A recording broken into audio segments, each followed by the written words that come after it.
Welcome back to Style Over Substance with me, Scarlett. And I'm Mim.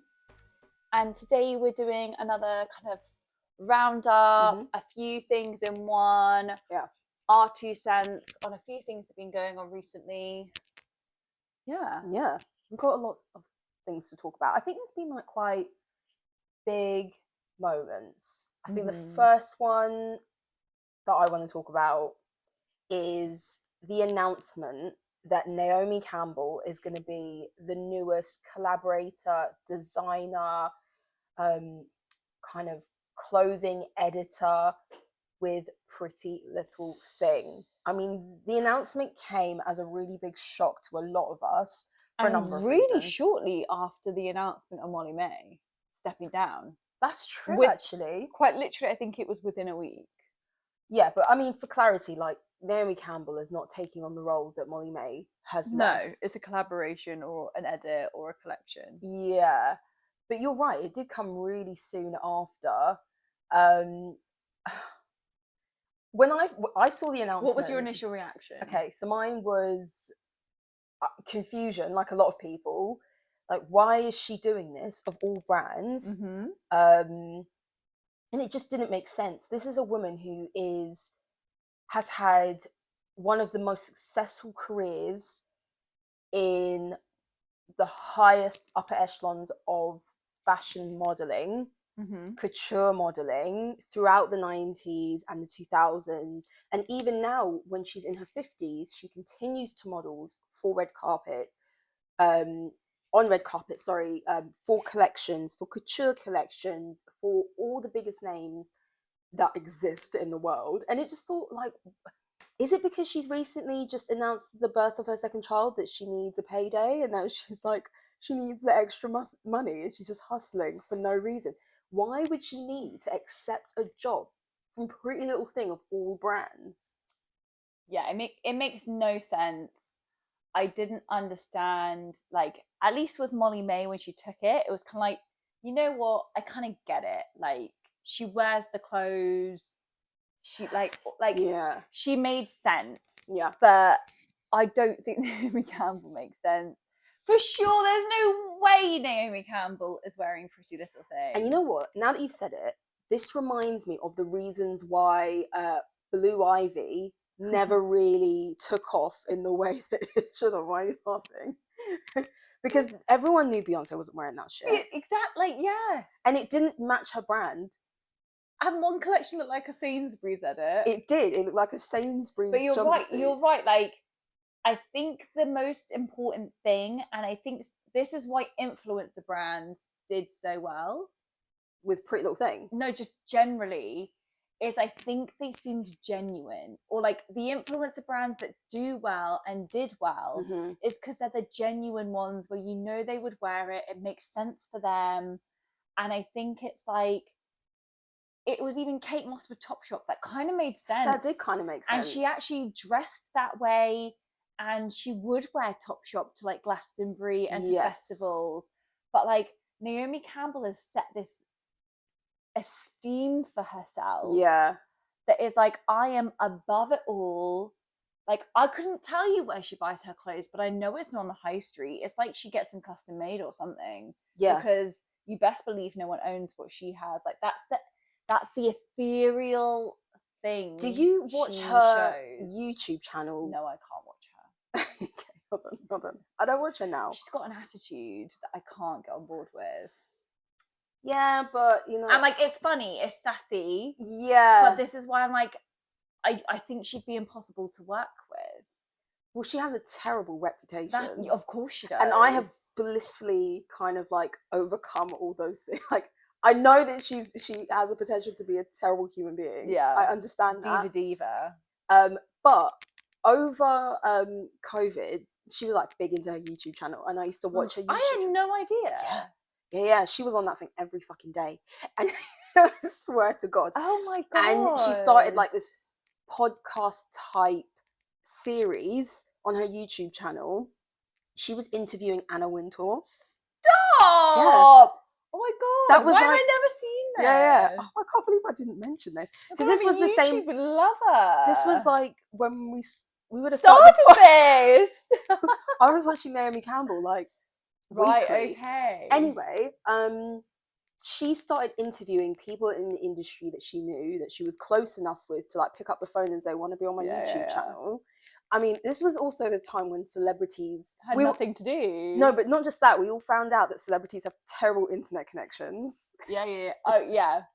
Their Wi-Fi is poor. And so she was like super busy. Anyway, I got a glimpse into her life a little bit because she also showed us her what she eats in a day type thing. Right, okay. I mean, this is completely unrelated, okay? We love a side note. But the amount of multivitamins that she eats in a day, everyone in the comments, I remember very clearly, was like, how is your liver? Okay, because this does not seem really. Yeah, she would have like, you know, those people like a scoop of this, a scoop of that, a scoop of this, a scoop of that, and then here's like my 10 pills. One's for like magnesium, one's for iron, one's for like my hips, my legs, my neck. God, and she would just like back them, drink it, and then she would make this smoothie, and then she would drink that. I am a bit of a believer of like, if you take too much of something, it can't work. You're not supposed to. Like, and apparently also, your diet is meant to be enough. Also, you have to have vitamins with other things because that's how your body is able to like access those nutrients. They can't just be like with like what 10 of them. It's like when dentists tell you there's liquid calcium in this toothpaste. No, there is not. Yeah, you know, it's not going to help your teeth like the way you think it's going to. Anyway, glimpse into her life. She, you know, she is the sort of person. She has a lot of designer, obviously, but she's like a caftan from, I picked up this from my travels in Thailand. She has, and I lounge in the people house. Don't have. Yeah, I lounge around in my house in this thing. Oh, this was a piece that like. She's not wearing a polyester dress from Pretty Little Thing. Or she's wearing like workout stuff. Like she's probably got a wardrobe full of like Gymshark. Yeah. While she pops her multivitamins. Some Lululemon. Yeah, 100%. I think she does all of that. And on the other end, she has like high fashion. Yeah, like her Chanel get-ups, Versace, all of that. Like from her modelling days, because she's still the same size. Yeah.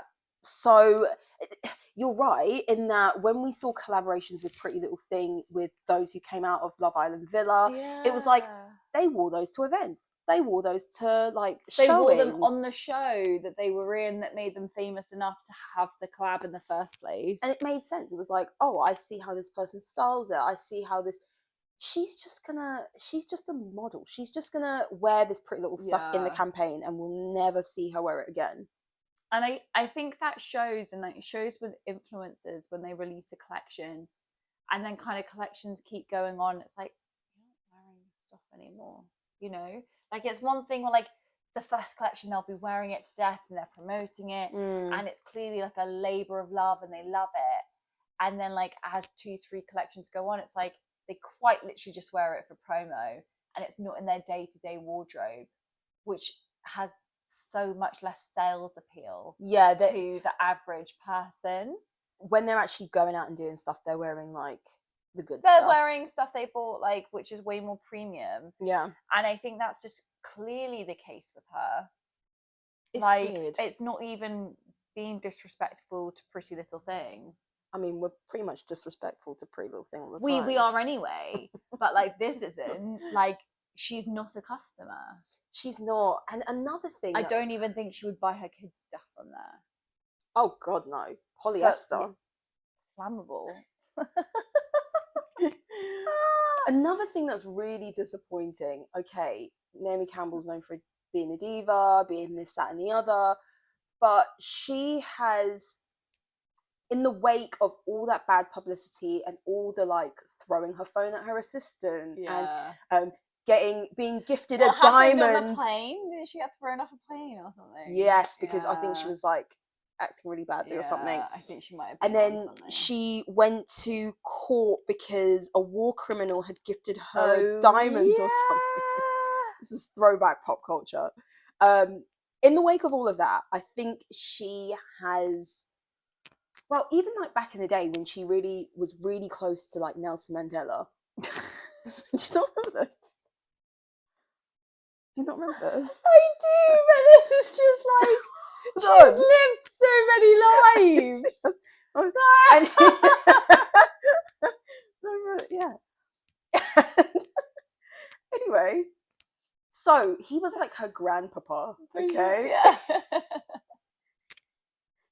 And she spent so much time working with like orphans and for like racial injustice reform. She did a lot of charity work. She's committed the past like 5 years at least in promoting like African designers and their Lagos Fashion Week and what else? I'm pretty sure she's been in like the UN and all of this stuff. She has really been pushing, seemingly, kind of seemingly like racial justice for models in the industry, for designers, for equality, all of that stuff. And then for her to turn around and align herself with a company and a brand that we know, the factories in Birmingham just a few years ago were exposed. Even recently, there's been more things with the sweatshops, with it just not be like, because I'm sure that there was something that came out around a really similar time to Molly leaving. There was like another kind of like, you guys aren't doing it right, like this still isn't right what Pretty Little Thing are doing. And I wondered if that was maybe a reason she steps aside. But like, you're right, Naomi did this huge reform. Almost, it was like maybe when, obviously she's had like countless things that have like tried to damage her reputation. But she had like a really bad reputation in the 90s, like that she was difficult to work with. And obviously that's like continued, but she's for sure like tried to kind of make sure that she's done her part in kind of like looking after the fashion industry and other things.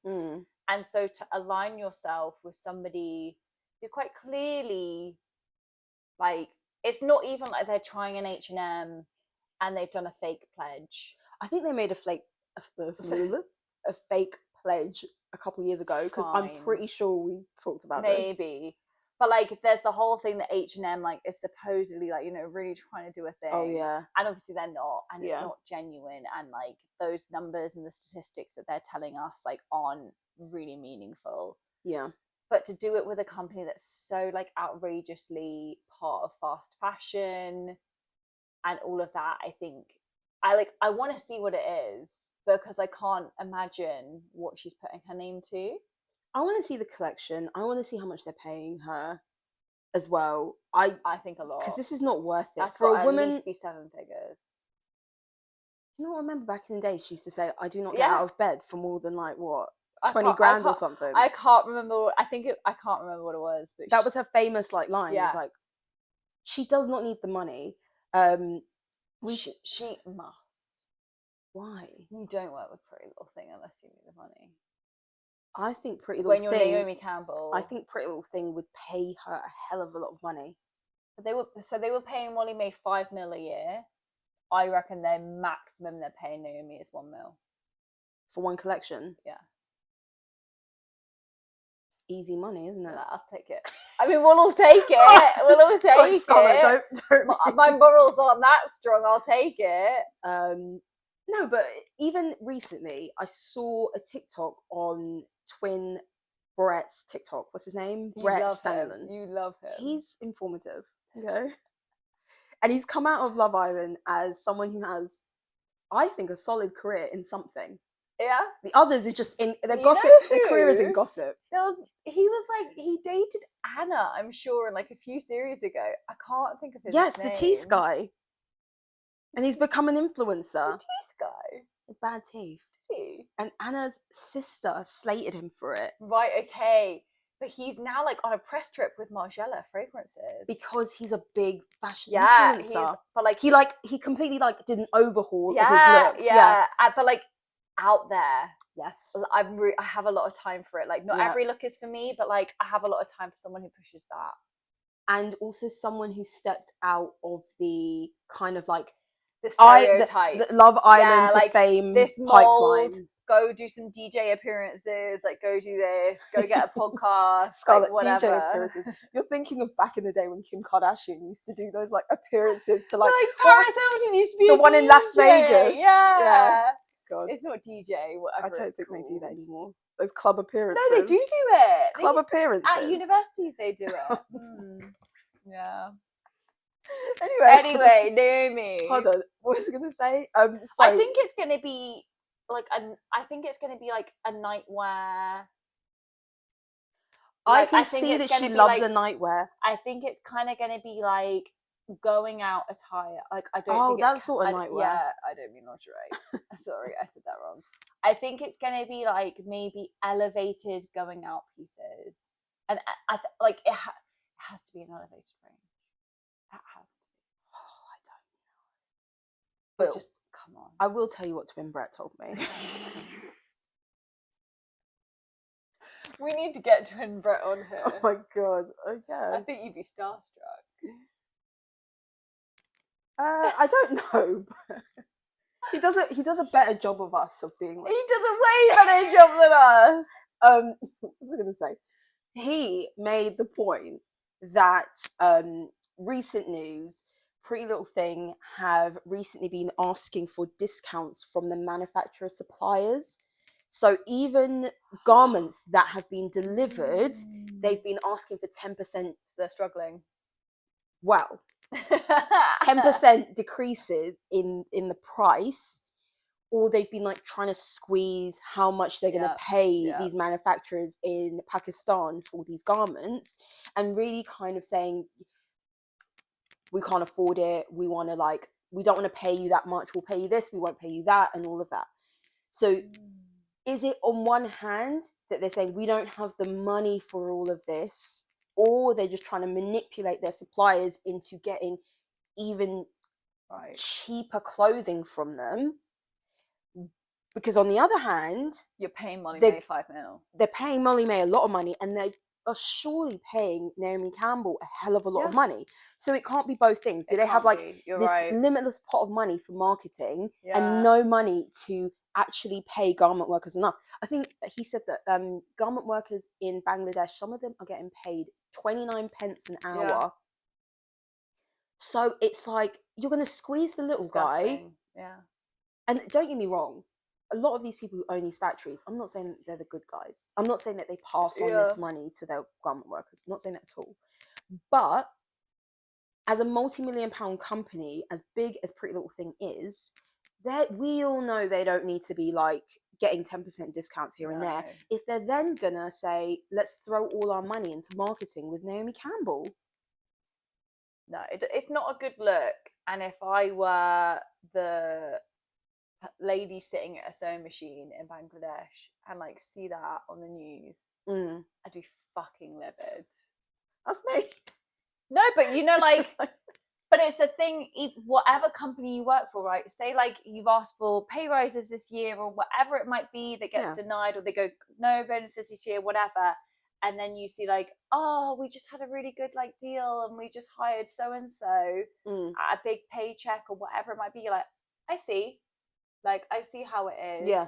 Yeah. And I just think you're right, especially the money that's going on in that company.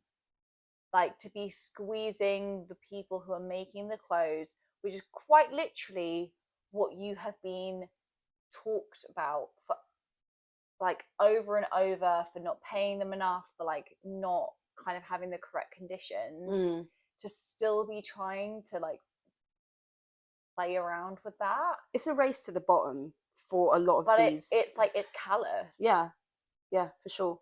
It's not a good look. So I'm really surprised Naomi wants to associate herself with that. I don't understand, because but I think she's nothing can hurt me, which is probably true. But I don't understand the benefit of it. No, neither.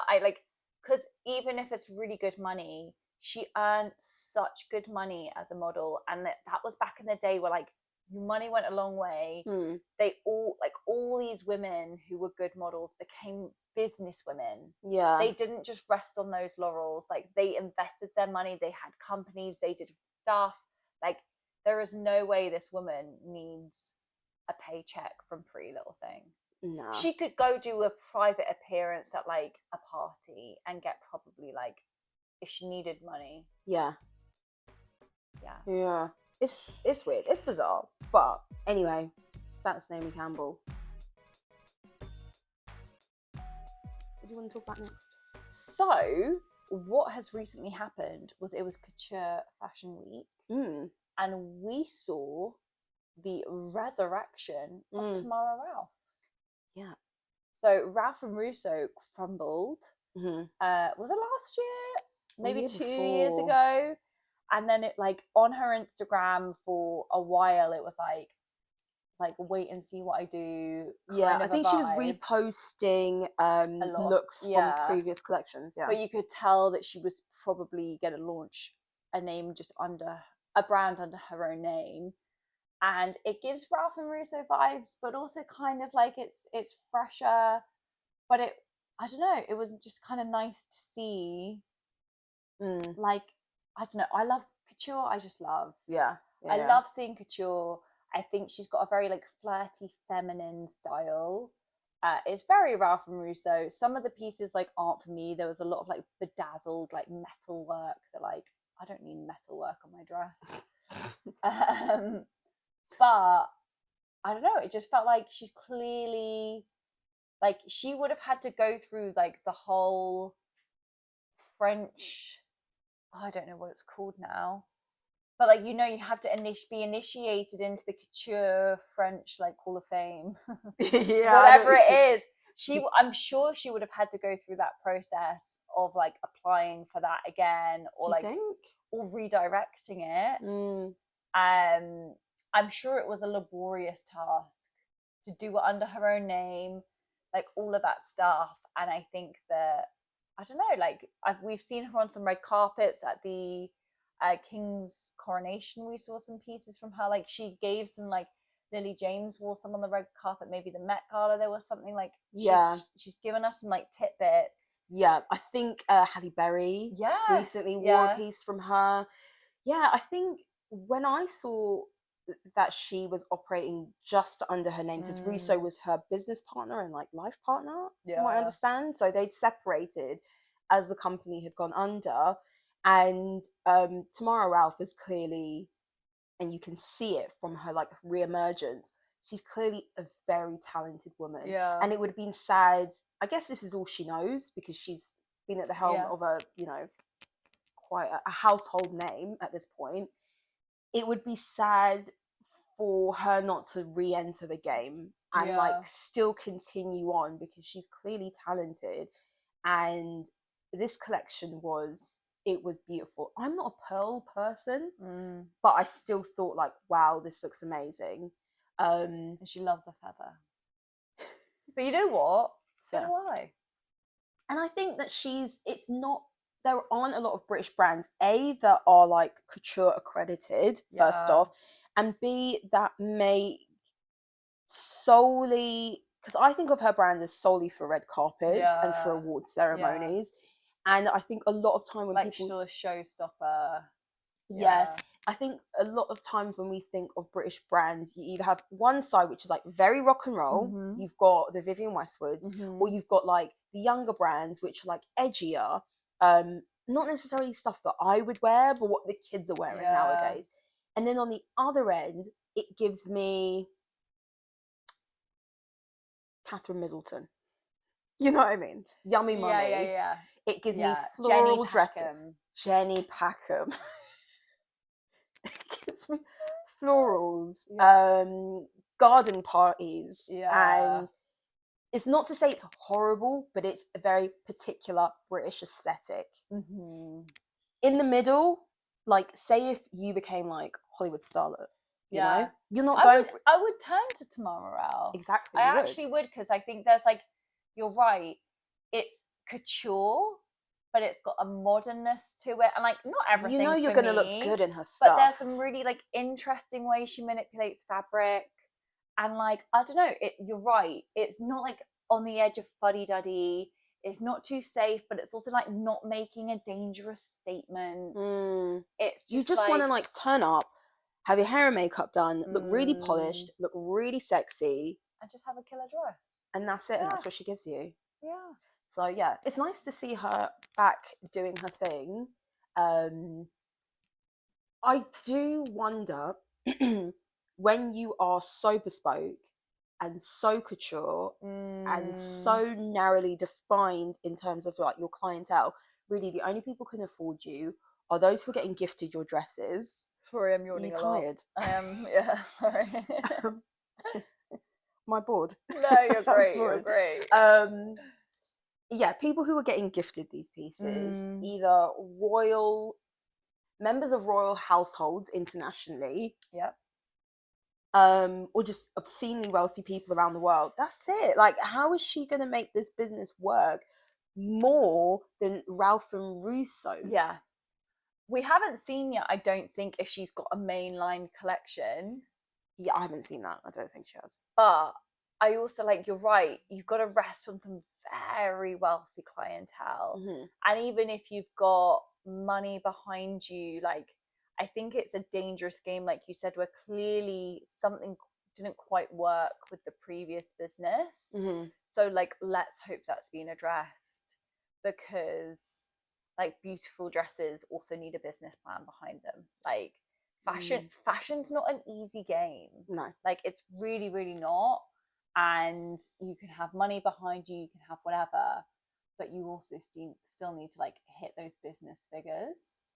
Yeah, and if you think about those dresses, couture dresses, which, you know, thousands of man hours to make a dress, you're going to employ the people. The seamstresses you're paying, the embroiderers you're paying, like, the materials need to be elite. Like, you're not doing that. The crystals, the beads, the trips the to craftsmanship. Like, you go abroad to go and check a factory to check they're making those adorned things right. Yeah.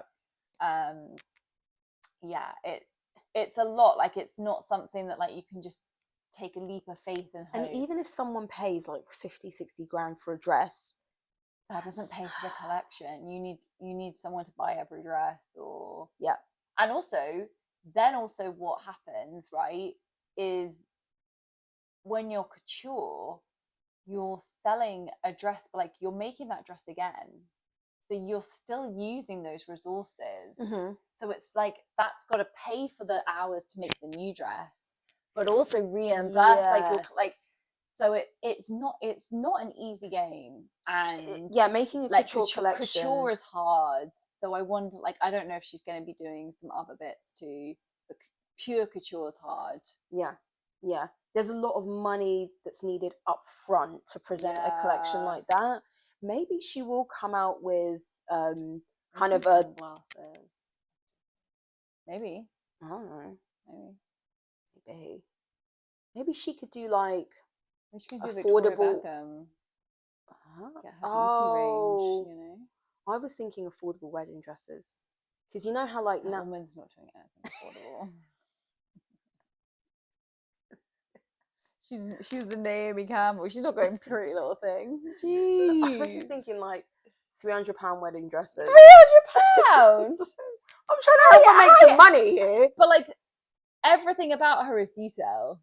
Why are you getting feathers? Like, she uses ostrich feathers. She can't be doing that her whole life for everything, though. There's not enough market for ostrich feathers, Scarlett. No, I wouldn't want that on my wedding dress. What, ostrich feathers? No, I wouldn't want feathers on my dress. Yeah, anyway.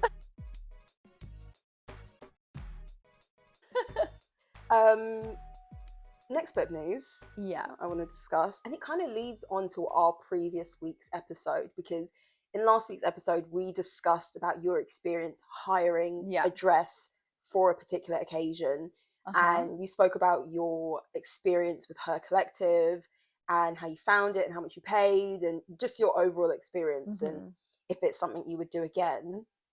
And it seems like the idea of renting fashion for special occasions is not really slowing down, because ASOS has got its foot in the game as well. I mean, that's not really saying much, because ASOS is struggling.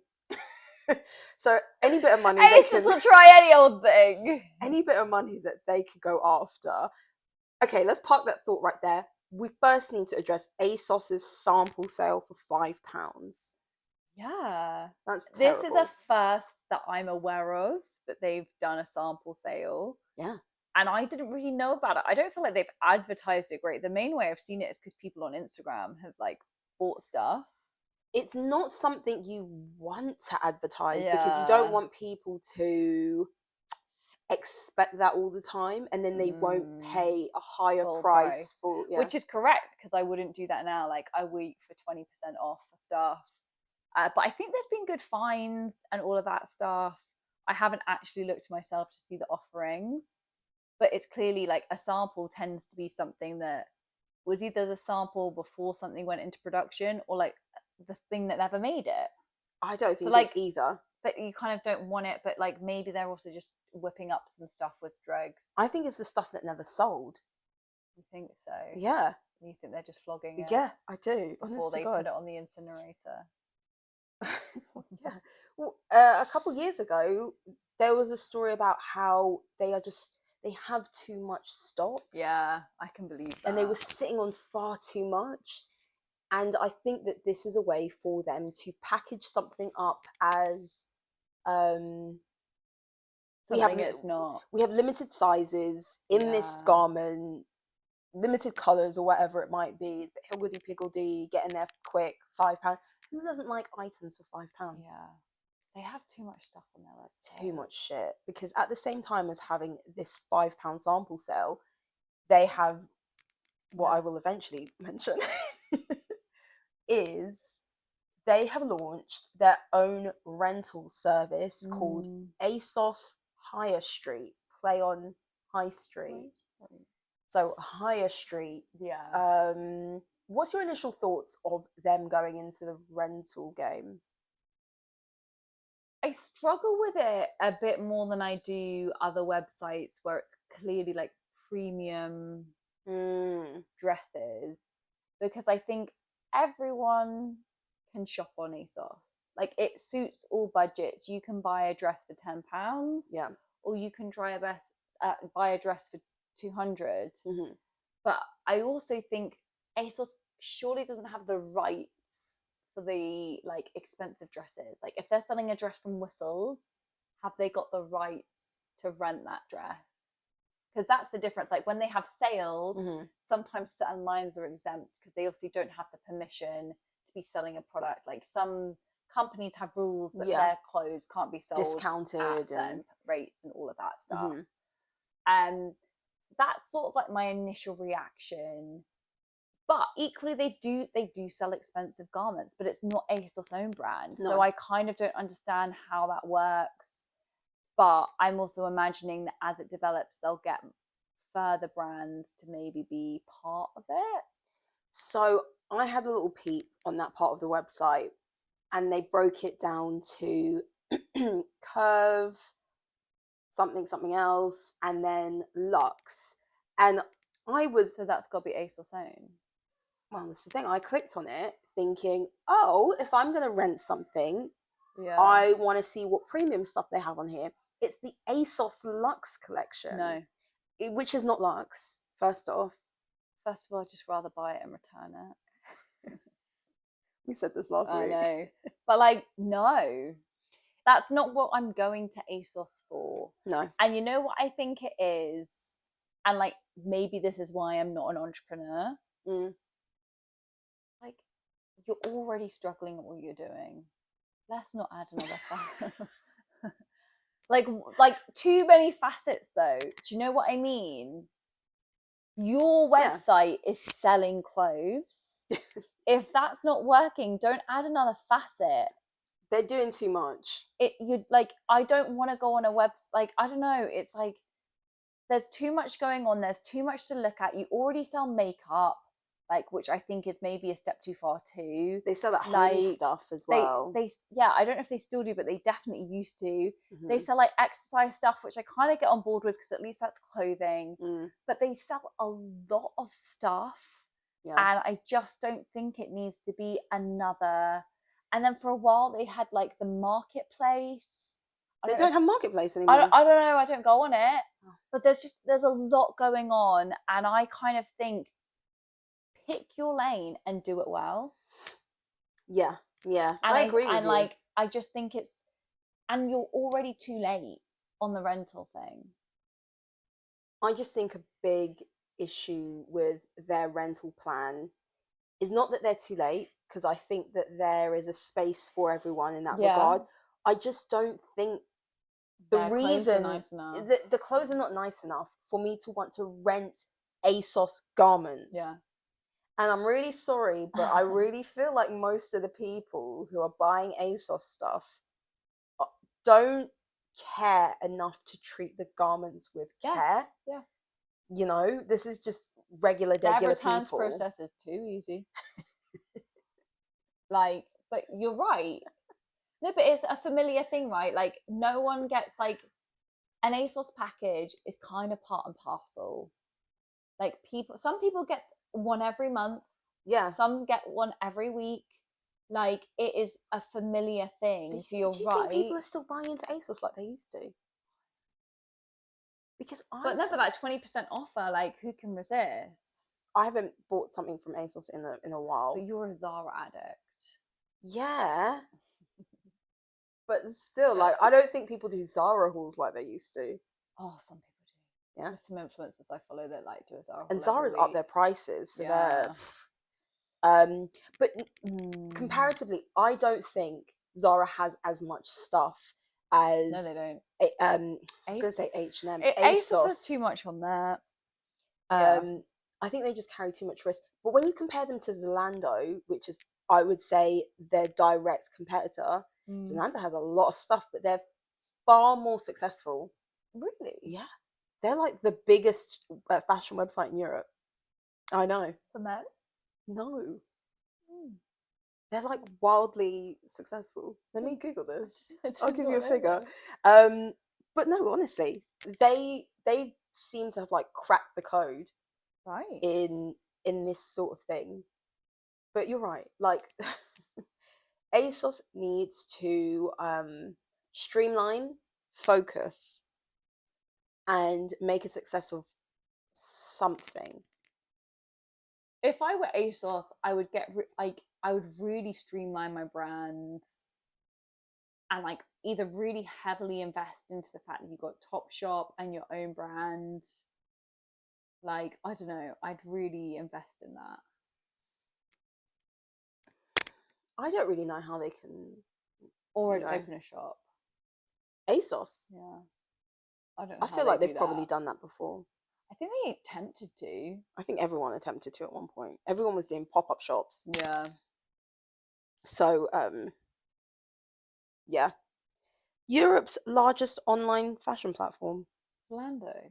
Yeah. Well, there you have it. Level up, ASOS. Google told me. So does Zalando do a rental thing? No. I don't even know, so I can't say that. I don't know. I just think, don't try and be everything. Well, I'm not going to use their rental service, if I'm honest. If I was going to dip my toe into rental... If I'm renting, that's never where I'm going. Yeah. I think there are... Because you're right, like... But also, are you getting it from the ASOS stock room? Is it something someone's potentially returned? This is what I'm saying. Is it something somebody... Because at least, like, if it's something somebody owns, they're treating it with respect because they own it. No, ASOS like, customers don't. I'm saying on, like, other websites where I went, like, I was buying... I was renting a girl's dress. Like, that is her dress. Yeah. She cares about that dress more than I do. Yeah. But, like, ASOS does not. No. Because on the other tab, they're selling it for £5 £5 on their sample sale. Exactly. I just hadn't found that one. Yeah. No, thank you. Yeah, I don't think it's a good look for them. But yeah, I think it's just a weird time at the moment for these fast fashion brands, I feel. I think in recent news, I don't have like statistics and numbers, but I've seen a couple of articles where they say like more people are buying more into higher ticket items, especially people who have money are investing more into luxury watches, handbags. Those prices are going up and up and up, and the demand for these luxury goods is not slowing down either. People continue to spend their money in that like more luxury strata of fashion. So I think like even the everyday man is willing to spend a bit more, Splash some cash. and spend their money in that area. And I think as a result, people are kind of turning their back Long gone is a day where like you want to spend £100 on 10 items on ASOS. Yeah. I think people would rather that go on 2 items. Like if you want 5 t-shirts that all are gonna like last you two wears, or you're gonna buy like a really nice t-shirt and like a nice shirt, like you're gonna do that instead. And don't get me wrong, I know £100 doesn't buy that anymore, but... well, you can buy 20 items in the sample sale now. And I think also we've touched on in previous episodes how like the biggest influencers on Instagram and whatnot, as they get older and older and older, and more famous, they're not buying it. They're not buying that stuff. And so who we see and model our fashion on, and who we idolize, and you're right, like who we then are like, well, that's what I want to do when I get a bit more money, when my salary goes up, I want to do that. I want my like shop to be on Net-a-Porter or on Matches or Farfetch. And so like you're right, we're not idolizing people who are like, oh my god, I got such a good deal, I got like 10 things at ASOS. Like, we're not doing that anymore. That's so true. So anyway, that is our fashion recap for the week. Let us know what you thought about, you know, ASOS, Naomi Campbell, Tamara Ralph. Leave your comments in the comments section. You can follow us on TikTok, on Instagram, YouTube, some other places as well. But anyway, thanks for watching, and we'll see you next week. Bye.